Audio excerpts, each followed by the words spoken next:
Assalamualaikum warahmatullahi wabarakatuh. Perkenalkan, nama saya Muhammad Kufron Erjunus dari Prodi Ilmu Komputer dengan NIM A03423-016. Pada kesempatan kali ini saya akan menjelaskan topik teknologi AI, yaitu IBM Watson for Oncology. Pertama, kita akan membahas dahulu apa itu IBM Watson for Oncology.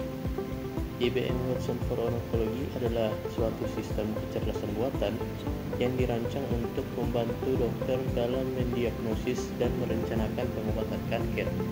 Teknologi ini dikembangkan melalui kerjasama antara IBM dan Memorial Sloan Kettering Cancer Center, yang dimana salah satu pusat perawatan kanker terkemuka yang ada di dunia. Teknologi IBM Watson ini mengintegrasikan data medis, penelitian ilmiah, dan rekam medis pasien untuk memberikan rekomendasi perawatan yang lebih akurat dan personal. Watson for Oncology menganalisis informasi dalam jumlah besar dan menggunakan machine learning untuk mengidentifikasi pola serta memberikan saran pengobatan berdasarkan pedoman klinis terbaru.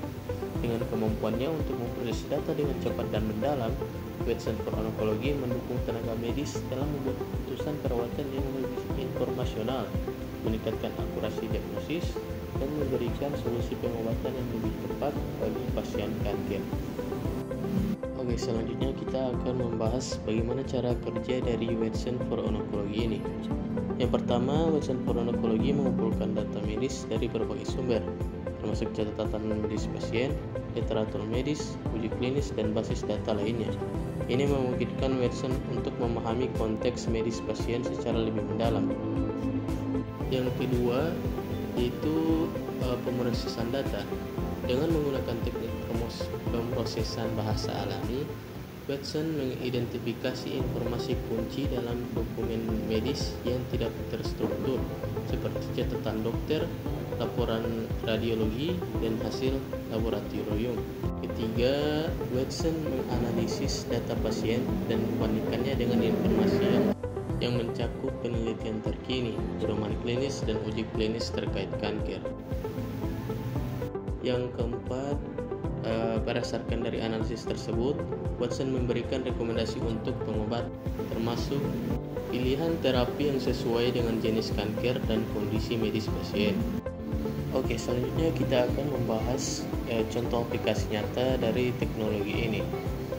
Yang pertama ada di Rumah Sakit Memorial Sloan Kettering di Amerika Serikat. Teknologi Watson digunakan untuk menganalisis data pasien dan memberikan rekomendasi pengobatan yang paling relevan dengan kondisi medis spesifik pasien. Selanjutnya, contoh kedua berada di Manipal Hospital yang berada di India.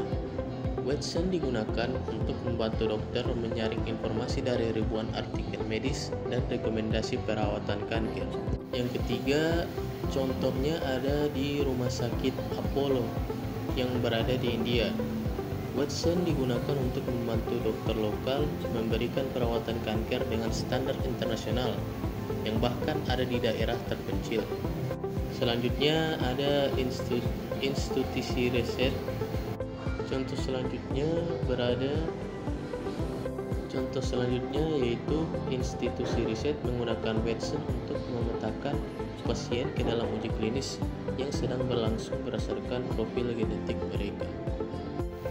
Selanjutnya kita akan membahas manfaat dari teknologi ini.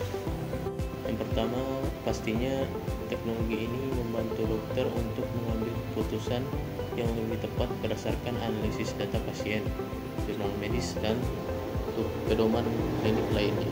Contohnya, memberikan rekomendasi pengobatan kanker spesifik untuk setiap pasien berdasarkan riwayat medis dan data genomik.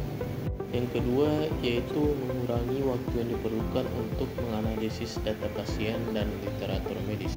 Contohnya, dokter dapat mendapatkan wawasan yang biasanya memerlukan waktu berhari-hari dalam hitungan menit saja.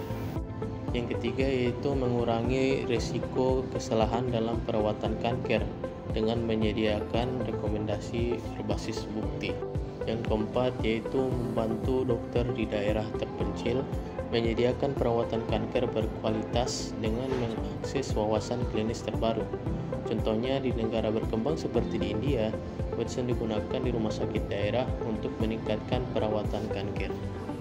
Selanjutnya kita akan membahas dampak dari IBM Watson for Oncology ini. Yang pertama yaitu peningkatan kualitas perawatan. Dengan memberikan rekomendasi berbasis bukti, Watson berkontribusi pada peningkatan kualitas perawatan kanker yang dapat menghasilkan hasil klinis yang lebih baik bagi pasien. Yang kedua yaitu pengurangan beban kerja dokter. Dengan mengotomatiskan proses analisis data dan penyediaan rekomendasi, teknologi ini membantu mengurangi beban kerja dokter, memungkinkan mereka untuk menangani lebih banyak pasien tanpa mengorbankan kualitas perawatan. Yang ketiga ada tantangan dan dalam implementasi. Meskipun banyak manfaatnya, ada tantangan dalam penerapan Watson di berbagai konteks regional. Misalnya, beberapa rekomendasi mungkin tidak sesuai dengan praktik lokal atau kebutuhan spesifik pasien negara tertentu, menunjukkan perlunya adaptasi lebih lanjut dari sistem ini. Keempat yaitu ketergantungan pada teknologi.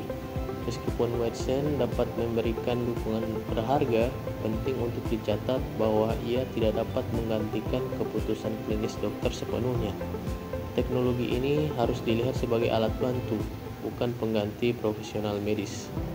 Secara keseluruhan, IBM Watson for Oncology memiliki potensi besar untuk merevolusi cara pengobatan kanker, dilakukan dengan memanfaatkan kecerdasan buatan untuk mendukung keputusan klinis yang lebih baik dan lebih cepat. Selanjutnya kita tiba di segmen terakhir, yaitu pendapat saya tentang kelebihan IBM Watson for Oncology ini. Yang pertama, dari akurasi dan kecepatan analisis. Teknologi ini mampu menganalisis data medis dan dengan yang kompleks dengan cepat, sehingga mempercepat proses pengambilan keputusan. Ini sangat membantu terutama untuk kasus kanker yang membutuhkan pengobatan segera. Kelebihan kedua yaitu personalisasi pengobatan. Rekomendasi pengobatan yang berbasis data individu seperti profil genetik dan riwayat kesehatan adalah langkah besar menuju perawatan kanker yang lebih efektif dan efisien. Yang ketiga yaitu akses ke informasi terkini. Watson secara konsisten diperbarui dengan literatur medis terbaru, uji klinis dan pedoman pengobatan. Ini membantu dokter tetap mengikuti perkembangan ilmu pengetahuan yang selalu berubah. Yang keempat, meningkatkan akses di daerah terpencil. Di tempat yang kekurangan spesialis onkologi, Watson memberikan akses ke wawasan klinis yang sebelumnya hanya tersedia di pusat kesehatan besar. Selanjutnya kita membahas kekurangan yang perlu diperhatikan. Yang pertama, ketergantungan teknologi. Pendekatan berbasis AI ini bisa mengurangi keterampilan dokter dalam membuat keputusan mandiri. Keputusan medis tetap memerlukan konteks manusiawi yang hanya bisa diberikan oleh dokter, seperti mempertimbangkan preferensi pasien atau kondisi sosial mereka. Yang kedua yaitu privasi dan keamanan data. Dengan semakin banyak data pasien yang diunggah dan dianalisis, risiko pelanggaran privasi menjadi lebih besar. Ini adalah masalah serius di dunia medis yang sangat mengutamakan kerahasiaan data pasien. Yang ketiga ada biaya implementasi. Tidak semua rumah sakit atau klinik mampu mengadopsi teknologi ini karena tingginya biaya lisensi, infrastruktur, dan pelatihan staf. Yang keempat, kemungkinan bias. Watson hanya sebaik data yang dimilikinya. Jika data yang digunakan untuk pelatihan atau pembaruan bersifat bias, rekomendasi yang diberikan bisa tidak relevan atau bahkan merugikan pasien tertentu. Yang kelima, tidak sepenuhnya otonom. Watson memberikan rekomendasi, tetapi tanggung jawab akhir tetap berada pada dokter.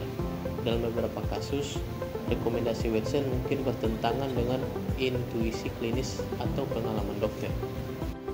Kesimpulannya, IBM Watson for Oncology adalah inovasi yang sangat mengesankan dengan potensi besar untuk merevolusi perawatan kanker. Namun, teknologi ini sebaiknya digunakan hanya sebagai alat bantu, bukan sebagai pengganti keputusan manusia.